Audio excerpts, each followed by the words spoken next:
Good morning, friends. My name is Gary McSweeney. I'm a teacher in the middle school at Living Wisdom School, and it's a great blessing to be here today to share the teachings with you. As I looked at this topic, the redeeming light, I was struggling with what thread to pick it up by. I've never experienced a healing like Master talks about with the light through the painting, but I have seen other miracles.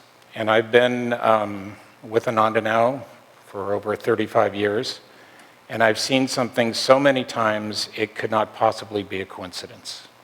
And that is the fact that when people come onto the path and start practicing these teachings, they become lighter, they become more joyful, they become more centered, they're able to face adversity in their lives easier, with more strength, with more clarity, with more sense of purpose. I've seen it many, many times. And then I've had the great blessing to work in our school and be involved in it from the beginning, 23 years now. And I've seen a similar transformation in the students that attend our school. I've seen so many children that have come to our school and just blossomed, whether it be in the arts or academics or self-confidence or just in who they are. June 5th, we had our end of the year celebration here. And on this stage, we had 8 graduates, which by our standards is a large graduating class. And before them, every single student in our school gets up and they receive a quality that the faculty gives them, some usually inner quality, such as confidence or joy or compassion. And they give a little talk about what that means to them in their own words. And it's always one of the high points of our school year, but this year it seemed to have even a greater poignancy. But that in and of itself does not make a talk. That's a very short talk, because I've never known how to articulate it. So I was wrestling with this. So what is this that I'm seeing, and how does it work in the school over many years, and how does it work in the community over many years? And it just so happened that Ananda Prem was inspired to give out a little pamphlet called The New Dispensation on Swami's birthday. A little background. Swami mentioned something in the path, in the chapter entitled God Protects His Devotee. And then he wrote more about it 8 years later in this book, which was called The New Dispensation.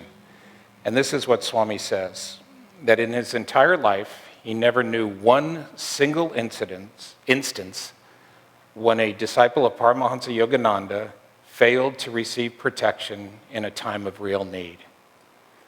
And then he goes on to say that considering how many times he has known, how many people he's known over 60, 65, whatever it was, years of discipleship, that's a pretty amazing statement. So then he goes on to say that there is and I love this image, a mighty river of consciousness that's flowing through the universe, enveloping galaxies and planets and the earth. And that people think that we are creating history. We think that we are the masters of the ship and we are creating history. Much more so, it's that this river is flowing and we're going along with it. And one of Yogananda's great gifts to this world was his book, Autobiography of a Yogi. It's an amazing book. It's many people's first book on the spiritual path. And it's touched some people's lives in miraculous ways. There's a movie out now, it's called Awake. And it was put together by some devotees of Yogananda. And it interviews different celebrities and people who are pretty well known, including George Harrison of the Beatles. And George says in his little snippet, he says there's really only one question that people should be asking. And that question is, what happens when we die? And he says, and it's a question that nobody's answering. No one's asking it, and no one has the answer. He says, but if you want the answer, it's in this book, Autobiography of a Yogi. And the Beatles' influence on a whole culture, they had such a profound impact on society. When they went to Rishikesh, India, to visit Maharishi Mahesh Yogi and started dabbling in meditation, it had a ripple effect throughout our whole culture. And Autobiography of a Yogi started to make its way into our world. My brother found out about the teachings at Stanford. He had a roommate who said, you know, we're getting this education here, but if you want to know what's really going on, you should read this book, Autobiography. More recently, the current icon of our times, Steve Jobs. Steve Jobs traveled with Wozniak before he became well-known or successful to India, and he dabbled in Buddhism. But I think he must have somehow along the way also been exposed to Yogananda's teachings. And he came back, and the one book that he had on his electronic device, I'm assuming it's an iPad, was Autobiography of a Yogi. And he would read it once a year as a refresher to remind him of the deep truths. For his memorial service, he insisted that every single person that comes to this memorial service be given a copy of Autobiography of a Yogi. It's a profound book, and the thesis that Swami starts with, the theorem, so to speak, of this giant river of consciousness. So he goes on to say that our job, and if you're interested, I believe the boutique has some copies after service. I believe it's free, so I'm not trying to sell books here. The theorem is that our job is not to create a spiritual path, but just to attune ourselves to what is already happening, this giant stream of consciousness. My little theorem that I add to this is there must be other rivers. There must be rivers of anxiety. There must be rivers of doubt. There must be rivers of insecurity. There must be rivers of war. I read the newspaper. It's a spiritual practice to try to read a newspaper and not be impacted negatively. So where do we place our consciousness? What is it that we're all looking for? I think everyone really is looking to be happy. They're looking for an inner security, an inner sense of security, some context with which to put life in, some purpose to all of this. What is the point of all this? Like George Harrison said, no one's asking the question, what happens when we die? It's just this mad dash. Right now, it's all technology, which is nothing wrong. It's amazing what they're coming up with. But could any device answer that question? Could any device, however sophisticated, however handy, however wonderful, is any device going to come along that's going to answer those questions for us? And what I saw with the children as they got up on stage was each one of them at an age-appropriate level, and I know the stories behind the students. I know what their struggles have been. I know what their home lives are like. I know the challenges that they faced. But they all felt the sense of purpose. They embodied the principles of our school. They embodied kindness, compassion, and they talked about how they overcame challenges in their lives. And sometimes it's at a very young, sweet level. One boy, and I was a little bit a part of this, he was playing the part of George Washington Carver. And somehow or other, even though we check our props again and again and again, the pants that he needed for a set change disappeared. And he came back to check, and he completely lost it emotionally. He completely lost it. I can just picture him thinking he would have to go up on stage without his pants on or something. Everybody's worst fear. But we helped him. We got him to calm down. We tried to console him. We managed it. And then it was interesting. He said he went back, and there they were. I don't know if Divine Mother played a trick on him, but it just showed how he had learned an invaluable lesson. I'm thinking now about education and about how our school, because it's not a catechism school. I'm writing the play about Saint Bernadette, and it's bringing me back to the old catechism days.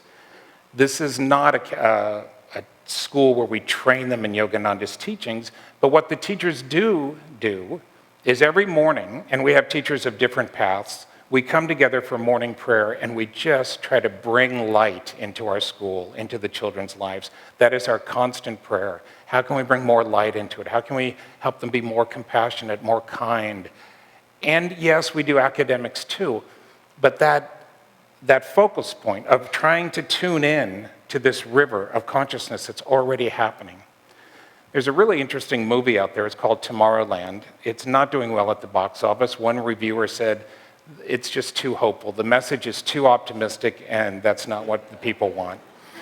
I think it's a shame. I mean, now I'm a movie critic. It's not a well-told story. It drags a little bit, but it does have a great message. And it has several messages. It's pretty multi-layered, but George Clooney, and anyway, it's really well done, especially at the end. And they start talking about this river of consciousness that young people are growing up in without any hope, without any optimism, without any forward-looking energy. And it's taking its toll. And I see our school, and there are other schools, and I see this community and Master's teachings as being a way away from that. It's just so the antithesis of that. It's so hopeful that sometimes what happens is the river of doubt comes in. And it's just like, they're happy, but I wonder if they're getting everything they need. But for me, in my heart of hearts, I guess maybe it requires a little intuition, I just know they are. I just see those graduates up there and I listen to their speeches and I think, what parent wouldn't want that for their child? And it's an uphill battle, I think, because the other rivers are pretty powerful too. But Yogananda's river is always accessible to us for those who tune into it. Swami gave a very interesting approach to all this because he said he's not sectarian. He never liked sectarianism. He never liked organized religions that basically threaten people with eternal damnation if you don't follow it. He said, run experiments, just as simple as that. I was tutoring a student this summer in science, and the scientific method is just perfect. It's pose a question, design an experiment, ask more questions, collect data, analyze data, go back to the original. Can you make a conclusion? Well, that's the approach to yoga and to these teachings. Try them. To the extent that you try them, to the extent you attune yourself to them, see what the effect is. Is it positive, or do you lose your faith? And Swami said, and make your decisions accordingly. Basically, follow your bliss. If it works, stick with it. If it doesn't, keep looking. And it's really, that's profound. A friend of ours, Vyasa, is a wonderful man, and he was giving a talk once, and because he knows a lot about the yugas, I won't go into them now, but we're in an ascending age. So even though I pick up the paper and I go, oh my goodness, this world is really falling apart, I also know that it's an ascending age and that it's going to get better. And so that's where our hope lies. Vyasa gave his little talk at a conference, and this guy came up to him and he was really upset with him. And Vyasa is a very sweet, grandfatherly type person, very kind. And he could not understand why this man was so upset with him. And the reason was, he said, was he was giving these young people hope, and he had no business giving them hope for the future. And I just think that's our battle. We can be hopeful, we can be realistic. Yogananda made dire predictions about the short-term future, just about what this globe was going to do. But I started to get kind of caught up in this week, and I started to think, and Swami would always point out, you don't need a majority of people to be doing this. You just need a small group that are really focused in it. And it is having a profound effect. Who knows what Steve Jobs was getting out of Autobiography of a Yogi? Who knows why he insisted that it be given to all his people at his memorial service? He's had such a profound effect on our lives with the devices, and they are wonderful and it's handy, but again, there's no technological breakthrough. I dare say there's no political breakthrough. I look at the polls and I see Clinton versus Bush with Donald Trump somewhere in there. And I just cannot get my heart and mind around that as being the solution to what we're facing. But when I see the kids up here, and again, it's not a sectarian school, it really isn't. The children get something else. They get this inner power that I think comes from tapping into, they wouldn't call it this river of consciousness maybe, but they might. And maybe when they get older, they will start to be more cognizant of what their source of inspiration is. And that was Swami's point, I think, which was a good one, is the more we can attune ourselves to that river in every decision, business, relationships, everything, teaching. Our best lesson plans for the teachers oftentimes come in our meditations. I'll close now with a story. It was towards the end of Autobiography of a Yogi, and one of the disciples asked Master, he said, well, considering the center leaders that couldn't lead, and considering the betrayal you faced, he didn't say this, but I know the backstory now. Stories have come out just recently that I never knew about of a disciple who betrayed Master, embezzled from him, did everything he could to destroy the work. The person was saying, considering all that, was it all worth it? Or was it just kind of, here you are, this great avatar, and you've come to this materialistic West, was it worth it? And Master said, yes, yes, 1,000 times yes. So that's what we have to do. We have to hold on to the hope. We have to become beacons of light, and we have to attune our consciousness to that mighty river of consciousness. Thank you.